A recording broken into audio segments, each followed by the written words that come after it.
বৃষ্টির বৈরিতায় ঊর্ধ্বমুখী রাজধানীর সবজি বাজার। সপ্তাহ ব্যবধানে বেশিরভাগের দাম বেড়েছে কেজিতে 20 টাকা পর্যন্ত। তবে সরবরাহ বাড়ায় কমেছে মুরগির দর।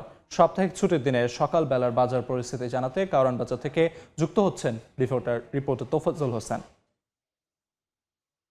টানা ভারী বর্ষণে রাজধানীর কারওয়ান বাজারের যে বাজারটি রয়েছে কাঁচা বাজার, সেখানে পানি এবং পানিবন্দী হয়ে পড়েছে দোকানগুলো। যে ছোট ছোট দোকানগুলো আছে যেখানে সবজি বিক্রি হয় বিশেষ করে, সেই দোকানগুলোতে পানির নিচে তলিয়ে রয়েছে, যে কারণে সাধারণ ক্রেতারা পণ্যদ্রব্য কিনতে হিমশিম খাচ্ছেন। কারণ হাঁটু পানিতে নেমে পণ্য কেনাটা একটু দুঃসাধ্য হচ্ছে। আবার যে কাঁচা সবজি রয়েছে সেই সবজিগুলো কিন্তু পানিতে নষ্ট হয়ে যাওয়ার উপক্রম হয়েছে। রাতভর যে টানা ভারী বর্ষণ হয়েছে এবং সকালেও আমরা বৃষ্টিপাত হতে দেখেছি, সেই বৃষ্টিপাতে যে পানি জমেছে সেই পানি অপসারণের সুনির্দিষ্ট কোনো ব্যবস্থা না থাকে এবং যে ড্রেনেজগুলো রয়েছে সেগুলো ব্লক হয়ে থাকার কারণে পানি নামতে পারছে না। এবং সকাল থেকে এই পর্যন্ত আমরা দেখছি যে এই পানি এখনো নামেনি এবং এটা নামারও যে ব্যবস্থা গ্রহণ করা, সেই ব্যবস্থাও আমরা ঠিকঠাক দেখতে পাইনি। এদিকে দোকানদাররা বলছেন যে এই পানির কারণে তারা যেমন বিক্রি করতে পারছেন না পণ্যদ্রব্য, অন্যদিকে যে পণ্যগুলো তাদের রয়েছে সেগুলো নষ্ট হয়ে যাওয়ার উপক্রম হয়েছে, যে কারণে তারা দামও একটু বাড়তি হাঁকাচ্ছেন। অন্যদিকে ক্রেতারা বলছেন যে